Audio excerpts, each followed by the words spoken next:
तो infinity saga खत्म होने के बाद मार्वल ने मल्टीवर्स सागा शुरू किया, जिसकी वजह से उन्होंने बहुत सारे कैरेक्टर्स को ऐड करना शुरू कर दिया था। पर इतनी सारी स्टोरी लाइन्स को एक साथ मैनेज करना मार्वल के लिए भी बहुत मुश्किल हो गया था।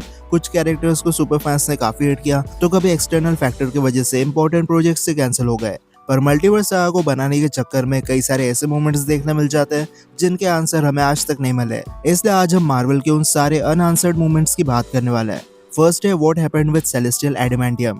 तो इटर्नल्स के आखिर में सेर्सी यूनिमैंड का यूज करके सेलेस्टियल टाइमोथ को मार देती है, लेकिन यहाँ सेर्सी मैटर मैनिपुलेशन कर देती है, जिसकी वजह से सेलेस्टियल की बॉडी एडामेंटियम की बन जाती है। और क्योंकि ये बॉडी इंटरनेशनल इंडियन ओशन में है, इसलिए दुनिया की ऑलमोस्ट सारी कंट्रीज यहाँ माइनिंग करके एडामेंटियम को यूज करने वाले वेपन्स बनाने के लिए।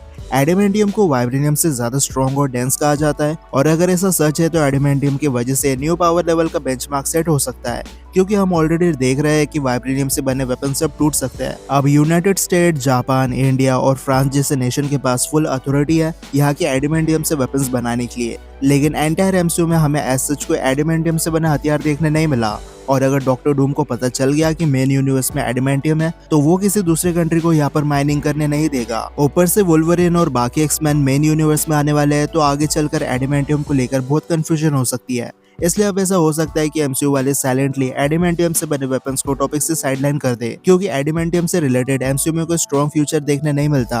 हाँ, सीक्रेट वॉर के बाद जब मार्वल रिबूट होगा तब एडामेंटियम वाइब्रेनियम को रिप्लेस कर सकता है। सेकेंड, स्कारलेट विच जिंदा है या नहीं। सो मल्टीवर्स ऑफ मैडनेस में स्कारलेट विच अपनी गलती को समझ जाती है, जिसके बाद वो टेम्पल तोड़ देती है और यहाँ के वॉल स्कारलेट विच के ऊपर गिर जाते हैं। मतलब स्कारलेट विच को यहाँ पर मर जाना चाहिए था, पर यही वो मोमेंट है जहाँ से बहुत सारे सवाल खड़े हो गए। सबसे पहले तो स्कारलेट विच के पास हीलिंग एबिलिटी है, इसलिए सिर्फ वॉल गिरने पर उसका खत्म हो जाना ऑलमोस्ट इम्पॉसिबल है। और यहाँ पर कई सारी थियरीज भी बन गई थी। कोई कहता है कि स्कारलेट विच यहाँ से टेलीपोर्ट हो गई, तो कोई कहता है चितोन ने स्कारलेट विच को प्रोटेक्ट किया था। कुछ दिन पहले रूमर्स आए थे कि डॉक्टर डूम वंडा को सेव करके एक जगह पर पकड़ के कैद कर देता है, और कॉमिक्स में जब टेम्पल गिरता है तब सेम मोमेंट पर टीवी वाले आकर वंडा को पकड़ कर ले जाते हैं। पर मल्टीवर्स ऑफ मैडनेस को रिलीज हुए 3 साल से ज्यादा हो चुके हैं, लेकिन अभी तक स्कारलेट विच की कोई खबर नहीं है। और इस सवाल का जवाब आज तक हमें देखने नहीं मिला कि स्कारलेट विच जिंदा है या नहीं। आपको क्या लगता है, मुझे कमेंट सेक्शन में जरूर बताना।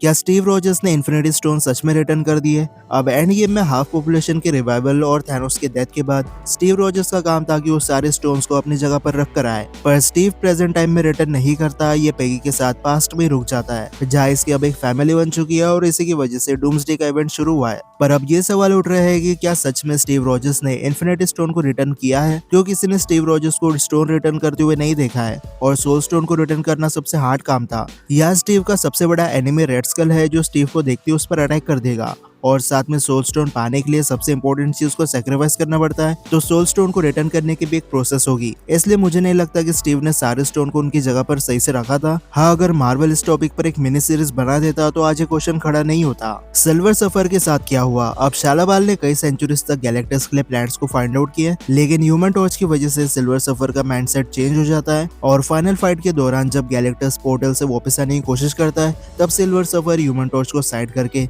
गैलेक्टस के साथ पोर्टल के अंदर चली जाती है, और अब ये दोनों 8 to 8 यूनिवर्स की किसी एज पर हो गए। अब फैंटास्टिक फोर यहाँ पर तो बच गए, लेकिन सिल्वर सफर का क्या हुआ वो नहीं पता।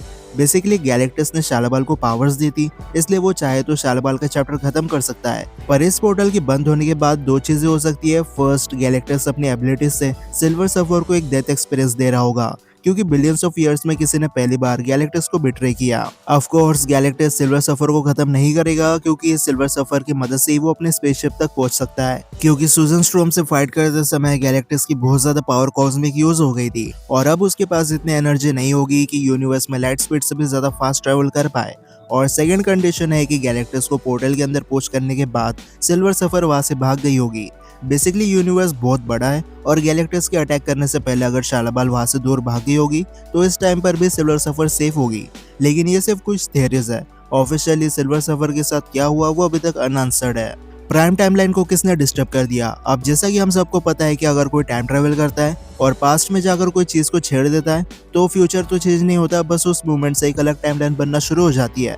और सारे लोग स्टीव रॉजर्स को ब्लेम कर रहे हैं, ये पास्ट में रुक गया था, इस वजह से टाइमलाइन बिगड़ गई। लेकिन स्टीव अकेला नहीं है जिसने टाइमलाइन को मेसअप कर दिया। लिस्ट में और भी लोग हैं। जैसे हॉकाई जब पास्ट में जाता है तो वो अपनी बेटी को आवाज देता है और एक ग्लव अपने साथ ले आता है, और यहाँ नेक्सस पॉइंट बनता है, क्योंकि हॉगाई की आवाज सुनकर जब उसकी बेटी नीचे आई थी तब उसने वो काम किया ही नहीं जो उसे उस टाइम करना चाहिए था, और वो ग्लव अपने टाइमलाइन से गायब हो चुका है। इसलिए यहाँ पर दो डिफरेंट टाइमलाइन बन गई। फिर हॉवर्ड स्टार्क और टोनी स्टार्क का मीटअप भी एक न्यू टाइमलाइन को जन्म देता है। बेसिकली हॉवर्ड को यहाँ पर कुछ और काम करना था, लेकिन वो टोनी से काफी लंबी बातचीत करता है। मतलब हॉवर्ड स्टार्क को जो काम उस प्रेजेंट टाइम में करना चाहिए था वो उसने नहीं किया। फिर स्टीव रॉजर्स ने पिम पार्टिकल्स को चुराया था, थैनोस पास से प्रेजेंट में आ गया, गमोरा पास्ट में रिटर्न ना जाकर प्राइम टाइमलाइन की रेवेंजर बन जाती है, थॉर का फ्रीगा से बात करना और म्यूनर ले आना, इन सब इवेंट्स ने न्यू अल्टरनेट टाइमलाइंस को बना दिया। इसलिए स्टीव अकेला नहीं है जिसने अल्टरनेट टाइमलाइन बना दी, ब्लेम बहुत सारे कैरेक्टर्स पर आता है। गाया और बाकी स्क्रल्स का फ्यूचर क्या है? तो कॉमिक्स में सीक्रेट इन्वेजन एक काफी बड़ा इवेंट होता है, पर एमसीयू में एक फ्लॉप सीरीज बन गई। लेकिन फिर भी इस सीरीज में बहुत इंपॉर्टेंट प्लॉट था। बेसिकली एंड गेम के बाद पता चलता है कि स्क्रल्स मतलब शेप शिफ्टिंग एलियंस इंसानों के बीच में रहते हैं, पर निक फ्यूरी और कैप्टन मार्वल स्क्रल से प्रॉमिस करते हैं कि वो उनके लिए एक सस्टेनेबल प्लेनेट ढूंढ निकालेंगे। पर 30 साल गुजर जाते हैं लेकिन इन दोनों को प्लेनेट नहीं मिलता। इसलिए स्क्रल्स वर्ल्ड वॉर 3 शुरू करने का प्लान बना रहे होते हैं। गाया स्क्रल्स के लीडर ग्रेविक का चैप्टर खत्म कर देती है, पर प्रेसिडेंट ये ऑर्डर कर देते हैं कि वो सारे एलियन स्पीशीज को मार देंगे, और ऐसे ह्यूमंस और स्क्रल के बीच एक वॉर शुरू हो जाती है। पर सीक्रेट इन्वेजन का एडेप्टेशन इतना बुरा था कि सुपर फैंस भूल चुके हैं कि गवर्नमेंट ने स्क्रल्स के खिलाफ वॉर शुरू कर दी थी। और सीक्रेट इन्वेजन के बाद कई सारे प्रोजेक्ट रिलीज हुए, लेकिन कहीं पर भी स्क्रल्स को मेंशन नहीं किया गया। और रियलिटी की बात करूँ तो फैंस कभी स्क्रल्स को लेकर एक्साइटेड नहीं थे, इसलिए हो सकता है मार्वल अब सीक्रेट इन्वेजन को कंटिन्यू ना करे और गाया जैसे कैरेक्टर्स को फिर से ऑन स्क्रीन कभी ना लाए।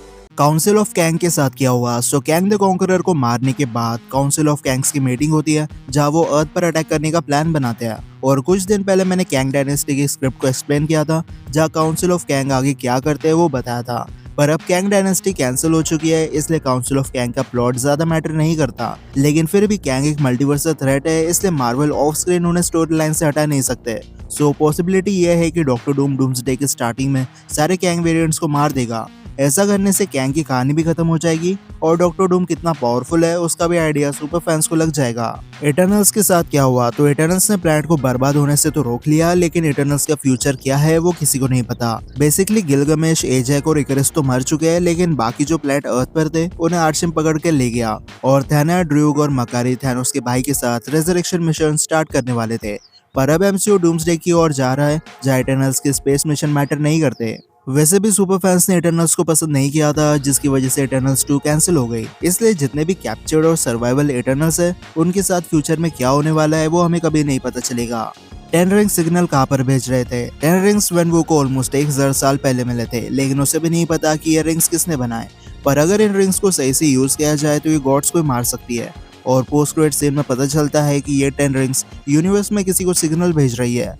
अब पहले तो ये थेरीज बन रही थी कि ये सिग्नल कैंग के पास जा रहा है, लेकिन कैंग डायनेस्टी प्रोजेक्ट ही खत्म हो चुका है, तो ये बात साफ है कि सिग्नल कैंग तक नहीं पहुंच रहा है। और जो कैंग डायनेस्टी की स्क्रिप्ट थी उसमें भी ठीक से मेंशन नहीं किया गया था कि ये सिग्नल किसे मिल रहा है। ये बात अलग है, कैंग द कॉन्करर 10 रिंग्स और क्वांटम बैंड्स की मदद से एक बैटल वर्ल्ड को फॉर्म करता है, तो हो सकता है आगे जाकर डॉक्टर डूम भी 10 रिंग्स और क्वांटम बैंड की मदद से बैटल वर्ल्ड बना दे। हाउ रॉकेट गॉड बकी आर्म? इन्फिनिटी वॉर में रॉकेट बकी से उसका वाइब्रेनियम हाथ मांगता है, लेकिन बकी रॉकेट को इग्नोर कर देता है। लेकिन इसके बाद guardians of the Galaxy holiday special में नेबुला रॉकेट को यहाँ पर वाइब्रेनियम हाथ गिफ्ट करती है। अब डायरेक्टर के हिसाब से नेबुला प्लैनेट अर्थ पर आती है, बकी को नॉकआउट करके उसका हाथ ले जाती है। पर थंडरबोल्ट्स में यह वाइब्रेनियम हैंड बकी के हाथों में फिर से देखने मिलता है, और ये हाथ बकी को अब फिर से कैसे मिल गया वो अभी तक अनआंसर्ड है। What happened to MCU Venom? तो स्पाइडरमैन नो वे होम के दौरान वेनम भी 616 यूनिवर्स में आ जाता है, पर जब सारे कैरेक्टर्स अपने यूनिवर्स में फिर से टेलीपोर्ट हो जाते हैं तब वेनम भी इनमें से एक होता है। लेकिन इस दौरान वेनम सिम्बियोट का एक छोटा सा पार्ट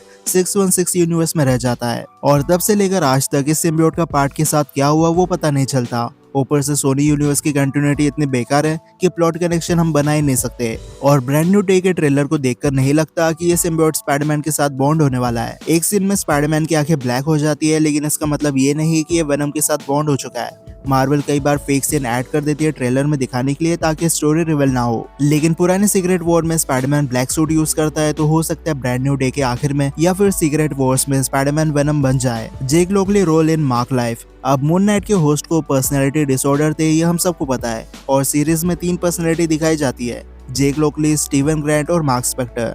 अब स्टीवन और मार्क की लाइफ के बारे में हम सबको पता है, और ये दोनों अपनी लाइफ काफी अलग तरह से जीते हैं, इसलिए कई बार मार्क स्टीवन के एक्शन की वजह से कॉम्प्लिकेटेड सिचुएशन में फंस जाता है और फाइनल मोमेंट में हमें थर्ड पर्सनैलिटी जेक लोकली को दिखाया जाता है। ये सबसे डार्क और वायलेंट पर्सनैलिटी है, इसलिए जब भी मार्क और स्टीवन फाइट में हार रहे होते हैं जेक उन्हें बचा लेता है। ये एक टैक्सी ड्राइवर होता है लेकिन कॉन्शियसनेस से बहुत बुरे काम कर रहा है, इसलिए अगर मून नाइट का सीजन 2 आता तो हमें जेक के एक्शन का असर मार्क और स्टीवन के लाइफ में कैसा होता है वो पता चलता। ये बात अलग है, इतनी सक्सेसफुल सीरीज होने के बाद भी मार्वल मून नाइट का सीजन 2 नहीं बनाने वाली।